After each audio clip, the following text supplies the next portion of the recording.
Ini satu isu yang tidak berkesudahan. Dia duduk Kuantan, kerja Kuantan, bayar zakat tempat lain. Malam ni kita nak putuskan. Dalam satu hadis, kata Ibn Abbas, semasa Nabi SAW mengutus Muaz bin Jabal pergi ke Yaman, Nabi pesan panjang lebar. Salah satu pesanan kata Nabi, fa'alimhum anna Allah aftarada alaihim sadaqatan fi amwalihim tu'khadhu min aghniyaihim wa turaddu ala fuqaraihim. Garis bawahkan perkataan him itu.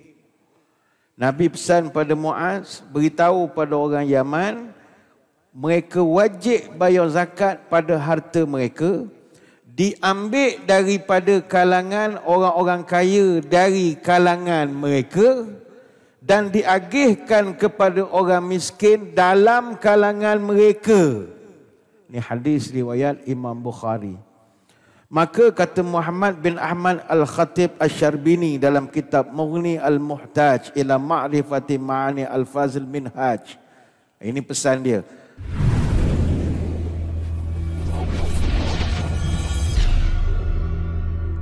Mendekatkan diri dengan merendahkan dan menundukkan jiwa kita. Al-khudu' wat tazalul. Sebab itu kalau orang Arab, jalan yang kerap dilalui oleh orang, dia akan panggil tariq mu'abbad. Maknanya jalan yang dihinakan. Selalu dipijak dan dilalui oleh orang. Sebab itu, orang yang melakukan ibadat tanpa merendahkan diri dan tidak ada ketundukan, itu bukan ibadat. Maka kita kalau tanya pada malam ini, solat isyak yang kita buat sebentar tadi, adakah dapat menjadikan kita hamba yang merendah diri dan tunduk kepada Tuhan? Adakah program-program yang kita aturkan sepanjang program bulan zakat dan wakaf negeri Pahang ini berjaya menjadikan kita tunduk kepada Allah? Adakah kita di pihak masjid yang menganjurkan pelbagai program kepada jemaah, tazkirah, qiyamul lail, moreh, iftar, kabut sel, macam-macam? Adakah semua program yang kita aturkan itu boleh menjadikan jemaah kita tunduk dan menghinakan diri kepada Allah? Adakah kita pergi belajar agama, pergi mondok menadah kitab, adakah ilmu yang kita dapat itu menjadikan kita hamba yang merendahkan diri dan tunduk kepada Allah? Adakah kita pergi buat umrah di Mekah ataupun pergi buat haji, amalan itu menjadikan kita tunduk dan hina atau tidak kepada Allah? Kalau jawapannya ya, itulah ibadah. Sebab itu beribadah ini antara objektif utama Tuhan cipta kita. Wa ma khalaqtul jinna wal insa illa liya'budun. Aku tidak cipta jin, manusia, melainkan mereka jadi hamba aku, hamba abdi aku, tunduk pada aku. Ini dalam surah Az-Zariyat ayat 56. Submission to God. Semua ibadah ini dia ada rukun dia. Dia rukun ibadah ni dia bukan rukun khusus ibadah.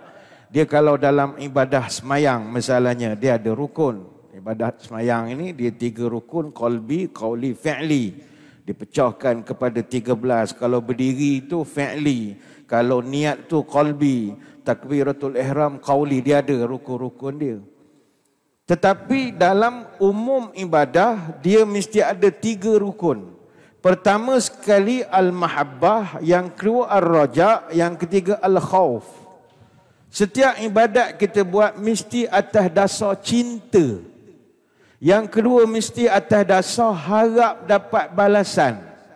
Dan yang ketiga mesti ada takut Tuhan tak sudi terima. Maka balik kepada zakat dan wakaf. Adakah kita yang membayar ini ada 3 benda itu? Cinta, rojak dan juga khauf. Kalau tak ada, belum boleh dikategorikan sebagai ibadah. Walhal wakaf dan zakat ini adalah ibadah yang sangat berkekalan nilainya. Ada satu riwayat yang mana kata Anas bin Malik radhiyallahu anhu, sab'un yajri lil 'abdi ajruhunna wa huwa fi qabrihi ba'da mautih. Ada 7 amalan atau ibadah yang kalau kita buat, benda tu dia jadi pencen kubur kita. Pertama sekali adalah man 'allama ilman, orang yang mengajar satu ilmu. Kalau ilmu itu diamalkan oleh orang, maka lagi orang tu amal, lagi dia dapat pahala. Dia panggil multiplier effects. Yang kedua, ajran nahran, orang yang mengalirkan sungai. Selagi sungai itu mengalirlah pahala dia. Yang ketiga, au hafara bi'ran, dia membina atau menggali perigi ataupun telaga untuk membantu orang yang selalu putus bekalan air. Yang keempat, au gharasa nakhlan, orang yang menanam pokok-pokok. Secara spesifik Nabi sebut pokok kurma. Dalam konteks kita tak kiralah apa pokok asalkan manfaat. Au bana masjidan, kita membina atau mengimarahkan masjid. Maknanya masjid tu dah ada, kita biayai aktiviti pengimarahan masjid. Selagi dijalankan program-program berdiri masjid itu, kekallah jadi pencen kubur. Yang keenam, awaratha mushafan, dia mewasiat ataupun mewariskan mushaf, Quran. Contohnya kita beli Quran, kita hantarkan ke masjid misalnya atau ke sekolah. Selama mana dibaca, selagi itu dapat pahala. Baik itu tuan-tuan, kita kalau banyak masa lapang, ada masa tulis surah Yasin. Tulis sendiri. Yasin tak banyak ayat, 80 lebih saja. Sehari semuka tulis tangan. Tulis jawi, jangan romanize pula. Tulis jawi, baris elok-elok. Datang masjid negeri, minta imam mana yang ada, tolong semak. Takut ada salah baris. Kalau dah okey, tuan-tuan photostat. Photostat banyak-banyak, binding elok-elok, pesan pada isteri. Abang kalau meninggal, tak payah tempah Yasin. Buat tahlil, baca hak abang tulis ni je. Selama mana dibaca, selagi tu pahala berjalan pada tuan-tuan. Baik itu sekarang ni orang rugi, dia tak dapat pahala yang berkekalan kerana dia tidak mengetahui cara-caranya. Kita risau anak cucu kita esok kita mati, bukannya dia Yasin tu memang tak tempah dah. Dia ambil Yasin di masjid, dia curi bawa balik ke rumah. Lagi huru-hara. Baca Yasin curi rupanya. Susah lagi. Dan yang ketujuh Nabi sebut, au taraka waladan yastaghfir lahu ba'da mautih. Kita mendapat seorang anak yang mana anak itu mendoakan kita selama mana kita dalam alam kubur itu, berjalanlah pahala kita. Maka tuan-tuan sekalian, kesimpulan mudah, kita orang Islam mesti beribadah, tetapi carilah ibadah yang pahalanya berkekalan. Apakah pahala yang berkekalan? Zakat, wakaf, sedekah, tolong orang. Tetapi jangan bila kita dah beramal, kita lupa pada rukun asas. Minta asas dasar cinta, dasar takut kepada takut Tuhan tak terima, dan harapkan ganjaran pahala. Barulah sempurna ibadat itu, insya-Allah. Wallahu a'lam. Ini satu isu yang tidak berkesudahan. Dia duduk Kuantan, kerja Kuantan, bayar zakat tempat lain. Malam ni kita nak putuskan. Dalam satu hadis kata Ibn Abbas, semasa Nabi SAW mengutus Muaz bin Jabal pergi ke Yaman, Nabi pesan panjang lebar. Salah satu pesanan kata Nabi, fa'alimhum anna Allah aftarada alaihim sadaqatan fi amwalihim tu'khadhu min aghniyaihim wa turaddu ala fuqaraihim. Garis bawahkan perkataan him itu.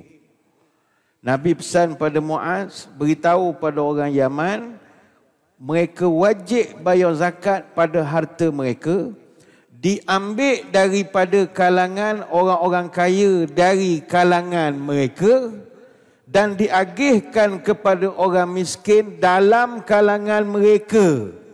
Ini hadis riwayat Imam Bukhari.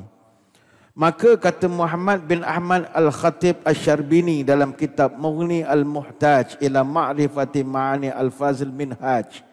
Ini pesan dia. Wal azharu man'u naqli zakat. Dan yang paling jelas adalah dilarang memindahkan zakat daripada min baladil wujubil ladzi fihi al-mustahiqun ila baladin akhar fihi mustahiquha fatusrafu ilaihim.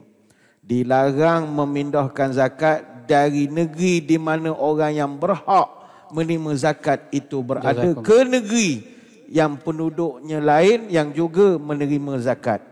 Qalu li khabari sahihain. Dan berdasarkan hadis Nabi menyebut sadaqatan tu'khadhu min aghniyaihim faturaddu ala fuqaraihim. Sabit dengan hadis tadi, zakat diambil daripada negeri mereka itu dan diberikan kepada fakir miskin di negeri itu. Sebab itu tuan-tuan sekalian, isu membayar zakat ke negeri lain ini tidak pernah berlaku pada zaman Nabi, termasuk juga zaman Sayyidina Abu Bakar. Tetapi dia berlaku di zaman Sayyidina Umar Al-Khattab radhiyallahu anhu. Berlaku ketika itu kerana satu peristiwa di Madinah pernah musim kemarau yang dahsyat. Sehingga kan disebutkan orang Madinah ada di kalangan mereka kebuluran. Maka Muaz bin Jabal yang ketika itu menjadi gubernur di Yaman, dia telah hantar bantuan zakat pergi ke Madinah. Ketika itu Umar Al-Khattab menolak. Umar kata jangan bawa, ini duit orang Yaman, jangan hantarkan ke sini. Dia marah pada Muaz bin Jabal sebab perbuatan awak bercanggah dengan wasiat Nabi dulu. Masa awak mula-mula posting dulu dah Nabi pesan, jangan bawa ke negeri orang. Tak payah, tak payah. Tapi Muaz bin Jabal berhujah, penduduk Yaman dah serba cukup. Dan sekarang ini pada kiraan saya yang memerlukan bantuan adalah orang Madinah. Sebab itu saya fikir hantar bantuan ke Madinah. Umar akhirnya setelah dipujuk, dia menerima hujah itu.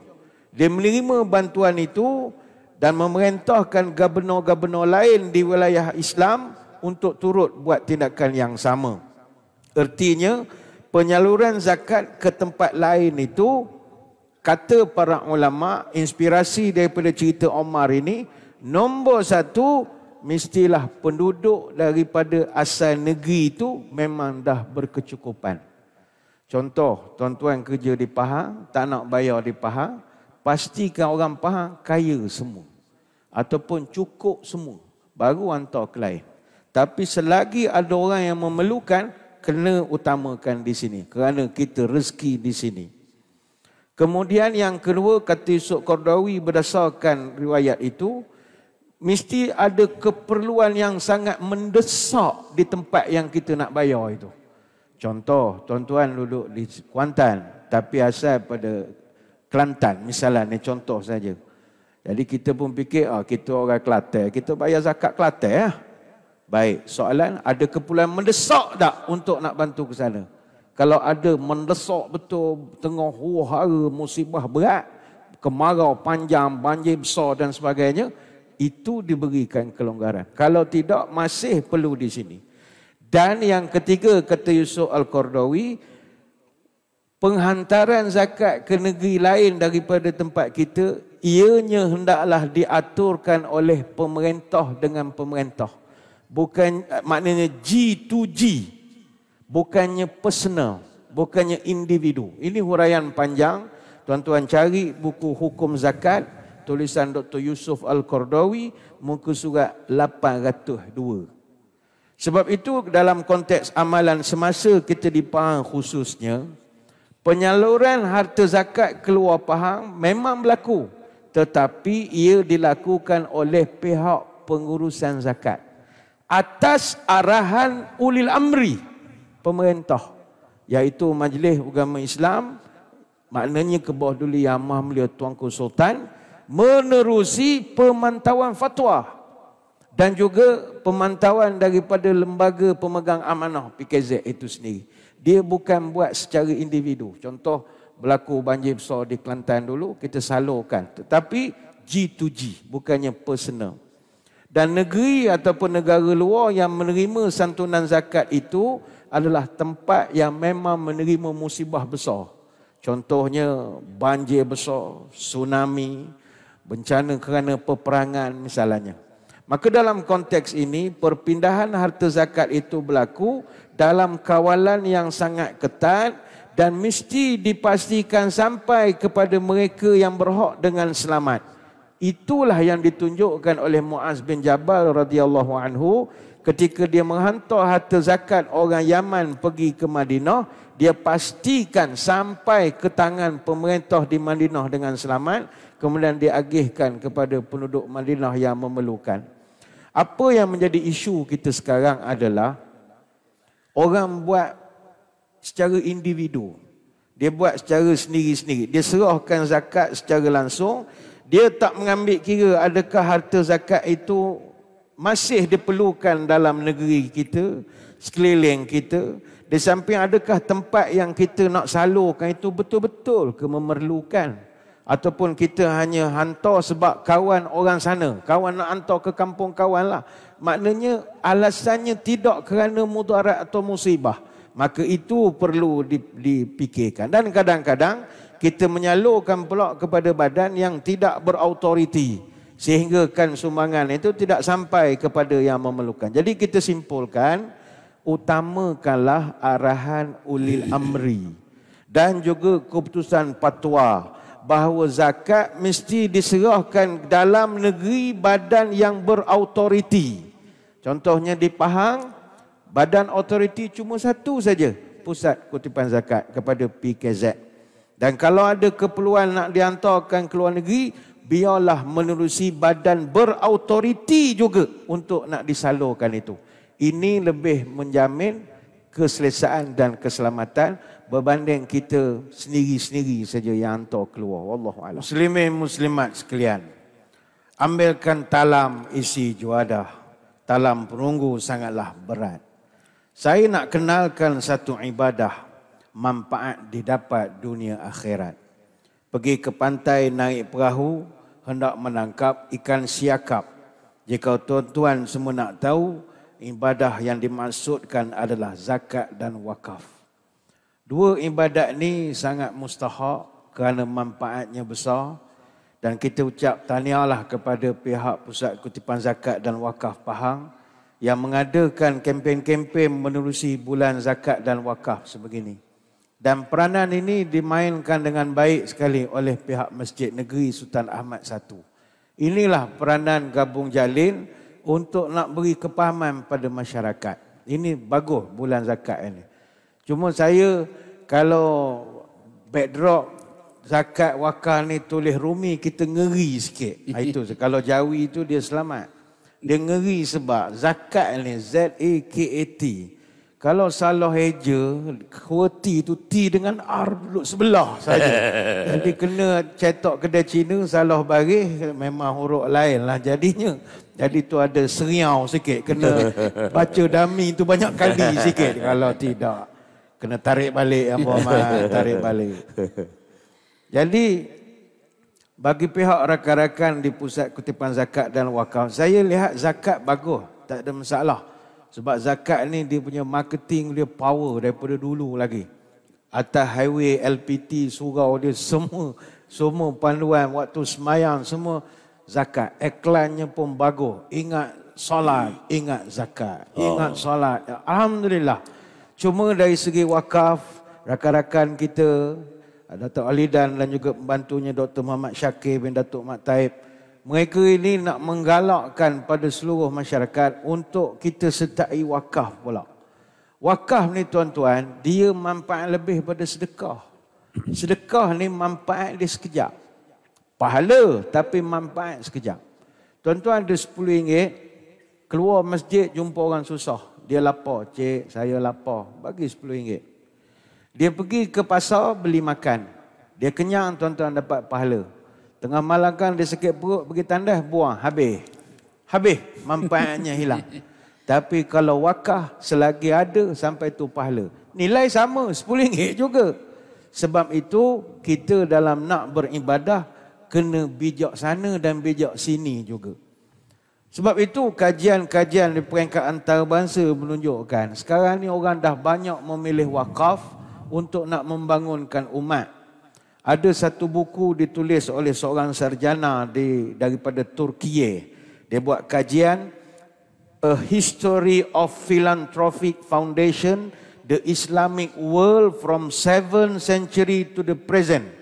Dia kaji institusi wakaf daripada zaman abad ke-7 sampai sekarang.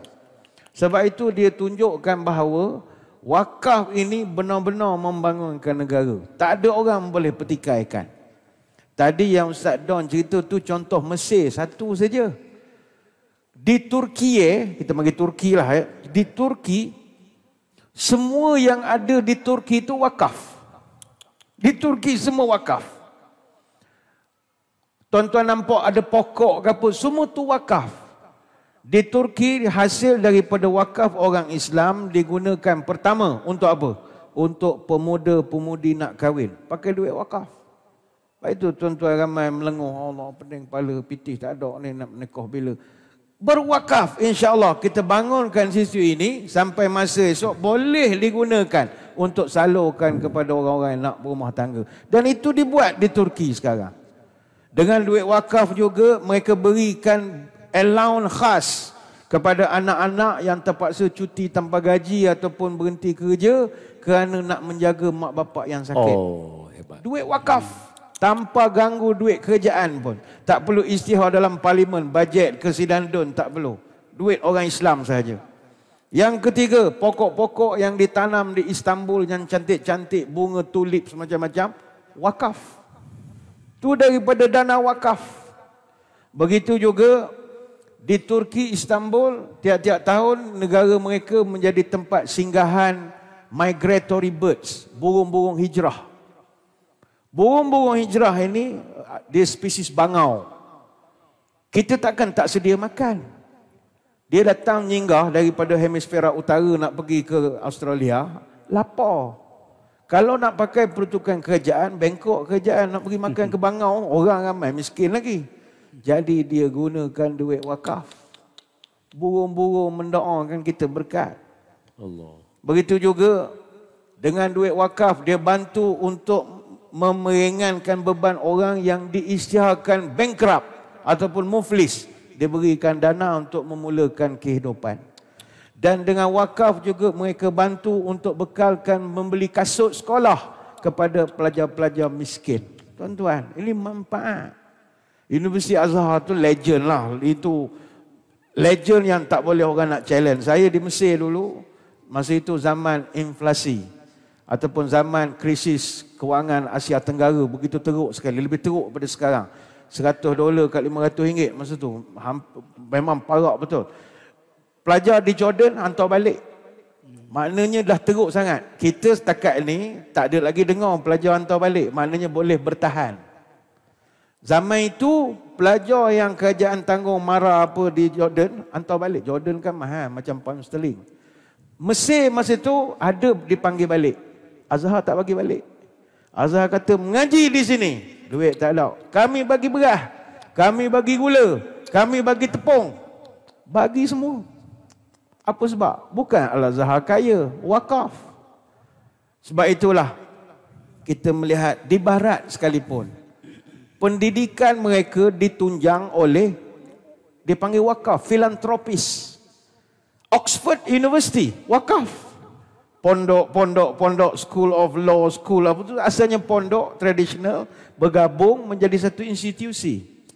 Sebab itu di barat pendidikan semuanya filantropisnya sistem kita wakaf. Tahun 1911 Andrew Carnegie, ni orang kaya, dia sumbang 135 juta US dollar untuk Carnegie Foundation dan sekarang dana dia dah sampai 2.5 bilion. Setiap tahun dia sumbang 60 juta untuk pendidikan di sekolah. Sekolah di Amerika tak perlu peruntukan daripada kerajaan. Kerajaan dia adalah kaya. Tak perlu bagi pula kerana orang kaya bantu pula pihak sekolah. Dan ini yang dia buat di sekolah-sekolah jenis kebangsaan Cina. Anak saya semua sekolah Cina. Kelas, aircon disumbang. diberikan oleh orang-orang. Macam kita dah minta duit PBG, protes dah. Marah dah untuk yuran, marah dah. Ni contoh, bukan sini, tempat lain. Sebab itu menyumbang ini orang tak nampak memberi manfaat yang sangat besar. Selain daripada Carnegie Foundation, ada lagi Rockefeller Foundation, ada Bill and Melinda Gates Foundation. Ini semua sistem kita panggil wakaf lah. Dan kalau kita tengok kepada saudara-saudara kita di Singapura, oh ini kita respect saudara-saudara kita di Singapura. Di Singapura, tuan-tuan, Majlis Agama Islam Singapura setiap tahun meraih 6 juta Singapura dollar. Sin dollar 6 juta setahun hasil daripada umat Islam Singapura. Potong gaji mereka $2 sampai $11. Minimum $2 saja. Sebab dia nak bangunkan masjid dia. 70 lebih masjid. Sumbangan daripada orang ramai.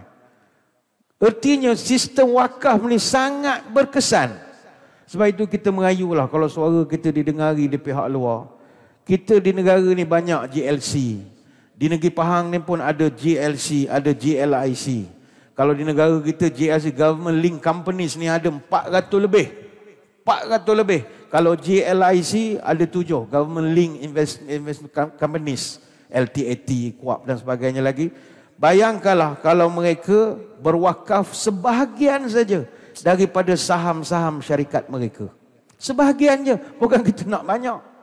Ada satu syarikat korporat GLC di selatan tanah air, mereka wakafkan saham 3 anak syarikat mereka, nilai aset bersih 200 juta. Dia punya perolehan dividen dia diagihkan untuk masyarakat, untuk pembangunan Islam, termasuk inventory pertahanan negara. Sebab itu kepada para usahawan korporat yang kaya raya di luar sana, wakaf ni pulangan yang menguntungkan. Kita bantu bina negara kita. Bayangkan kalau dengan duit wakaf tu bantu beli persenjataan misalnya, orang pergi jaga jihad negara kita. Takkan nak cerita, semua tahu pahala besar. Sebab itu mari kita berwakaf. Bila wakaf kita banyak dananya esok, banyak benda yang boleh kita buat.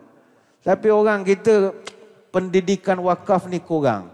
Saya tanya, apa wakaf ni apa? Saya sembah. Saya sembah wakaf, saya sembah. Buat saya sembah. Memang duduk wakaf, dia kata saya sembah tu. Apa wakaf ni apa? Wakaf Quran lah. Beli Quran, letak kat lemari, betul lari, tinggal. Dia baca dok juga. Wakaf bukan sekadar itu. Wakaf sekarang ni, kalau di Pahang ni banyak lah. Kita ada pegawai kita di wakaf di sini boleh dapatkan maklumat. Sebab itu, saya sekali lagi mengajak kepada muslimin muslimat, mari kita berwakaf dan berzakat khususnya di negeri Pahang ini. Ikan bawal beli di Jakarta, ke Surabaya membeli siakap. Jika tuan-puan sudah berlebihan harta, jangan berpoya-poya, ayo cepat-cepatlah berwakaf. Dan alhamdulillah sekarang ini kita di Pahang memperkenalkan konsep-konsep wakaf yang begitu pelbagai. Boleh layari laman sesawang mereka, kita tengok apa projek-projek yang mereka buat. Sebab wakaf ni selain daripada membangunkan umat Islam, membangunkan negeri dan negara kita, yang paling mustahak wakaf ni jadikan kita berkat. Itu paling nak. Berkat. Berkat hidup, berkat umur 70, 80, sihat. Itu dipanggil berkat umur. Hasil daripada kita berwakaf. Ayolah, tanda orang permurah. Banyak beramal, kuat bersedekah, tahu menolong orang yang susah, tahu berpihak pada yang rendah. Iman teguh, hati pemurah, ikhlas membantu orang yang lemah, rajin menolong orang yang susah, mulut manis, muka manis, mulut pun peramah. Sebagai kesimpulan, berwakaflah dengan wakaf Pahang. InsyaAllah, harta wakaf tuan-tuan akan menjadi pelaburan abadi, manfaat semasa hayat dikecapi, bahkan terus mengalir menjadi pahala berkekalan sampai ke akhirat mudah-mudahan. Wallahu a'lam. Amin.